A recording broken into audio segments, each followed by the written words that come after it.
Now we're going to go back to where we normally start with the Old Testament for Proper 13, Lectionary 18, the 10th Sunday after Pentecost, August 2nd, 2026. We are in Isaiah 55. Several weeks ago, we were also in Isaiah 55. This time we have verses 1 through 5.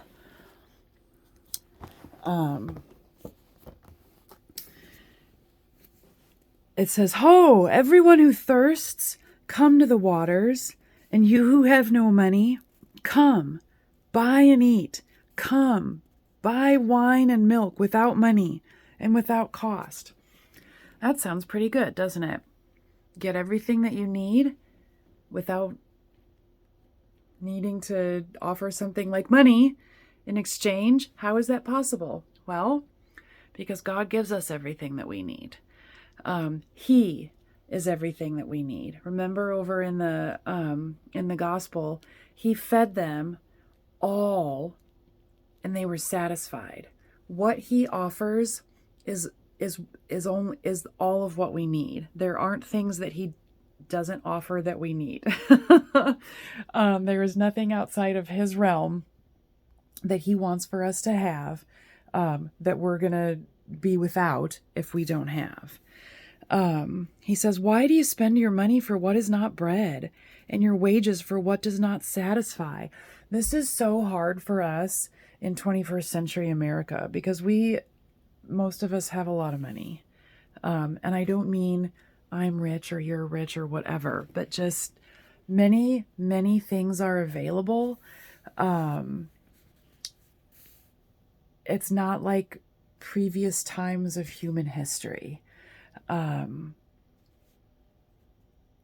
Anything that we want pretty much is accessible, even for those, if you look at the poorest people in America, they're obese. They're not actually going hungry. So why are we spending our money for what is not bread and our wages for what does not satisfy? This made me think of the 3rd chapter of Ezekiel. I don't want to get too far into this, but God gave Ezekiel a scroll, a piece of paper that God's word was written on, and God said, "Eat this." Ezekiel was a prophet, and he obeyed. It was weird. I'm not really sure how that worked.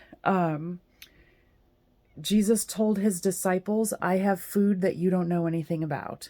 And they ask themselves, where did he get food? We've been with him the whole time. How did he? And he says, "My food is to do the will of him who sent me and to accomplish his work." We don't live by bread alone, Jesus says elsewhere, but by every word that comes from the mouth of the Lord. We can spend our money on stuff, and we do. We must, right? We have to have things.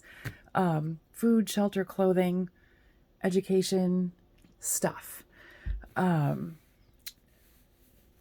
that isn't what ever satisfies us.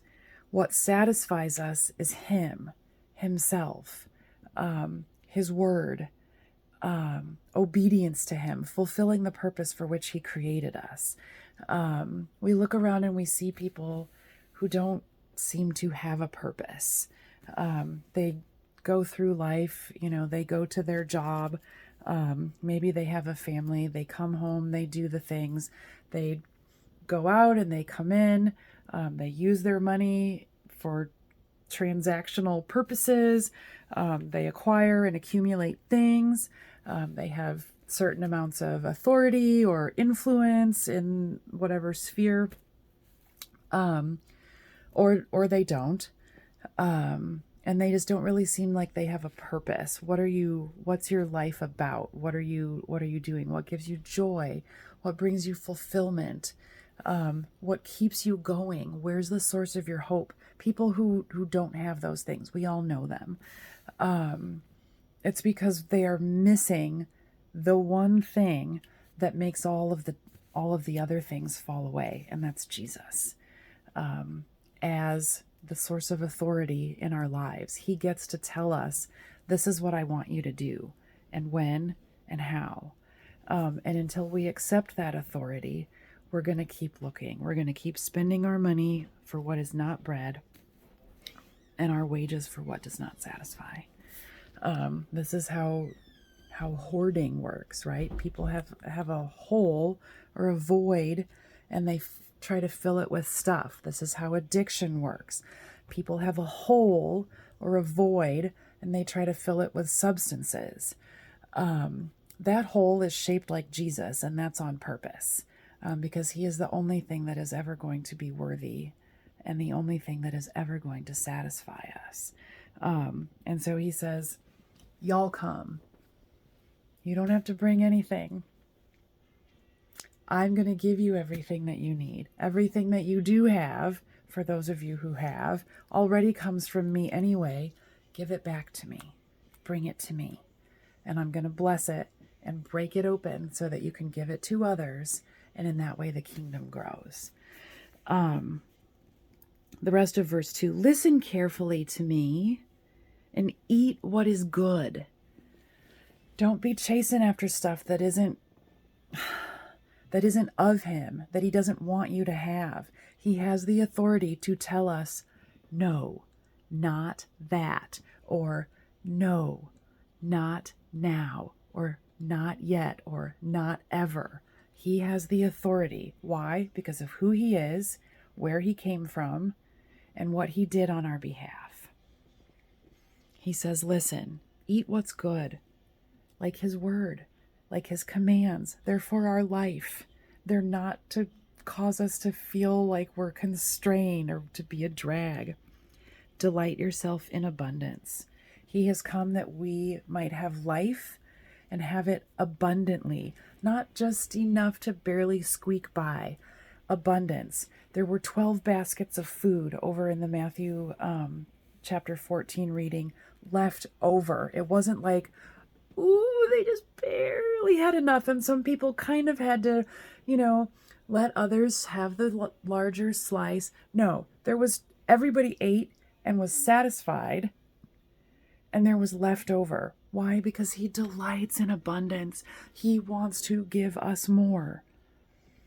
But we have to acknowledge that it comes from him, and we have to break it open and give it away, not hoard it for ourselves. Verse 3, incline your ear and come to me. Listen, that you may live. Amos 5 is one of my favorite chapters in the Bible because in 5 words, it sums up the entire Old Testament and New Testament and our entire lives. Amos 5, ready? 5 words. Seek the Lord and live. Ding. That's all that we need to know. Seek the Lord and live. That's where our abundance comes from. That's where we get the things that we need. That's how we know what our life is about, what we're supposed to do when. Seek the Lord and live.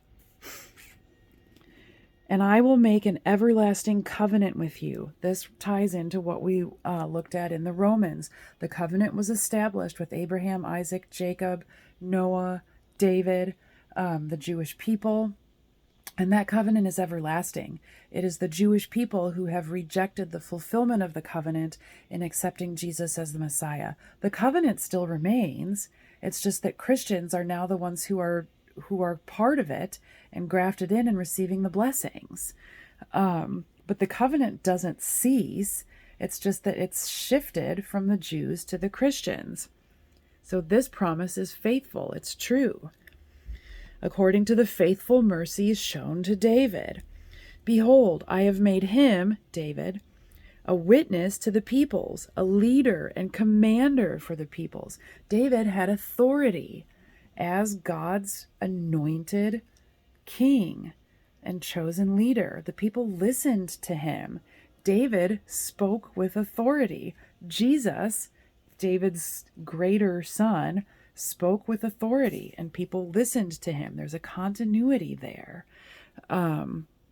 Verse 5, behold, you will call a nation you do not know, and a nation which knows you not will run to you. This is what happens when we build the kingdom. We take what we have, the meager, the broken. We take what we have, because there's always somebody that's got less, and we give it to him. We bring it to him because it all came from him in the first place. He takes it, blesses it, breaks it, and gives it back to us and says, now go feed somebody else. We will call a nation we don't know. We don't know who we're going to influence. We have no way of knowing, but he knows, and that's what gives our lives purpose. This is how even, I can't imagine a situation as a 21st century American where I don't have any money or stuff. But even if we did, and there are plenty of people around the world who that is their situation, he provides for their needs. He says, come. If you're thirsty, come to the waters. If you're, hungry and without, come. Buy without money.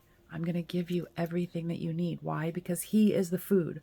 And this is what Eucharist is about. We don't bring anything with us when we go to the altar, except our empty hands. And he fills us.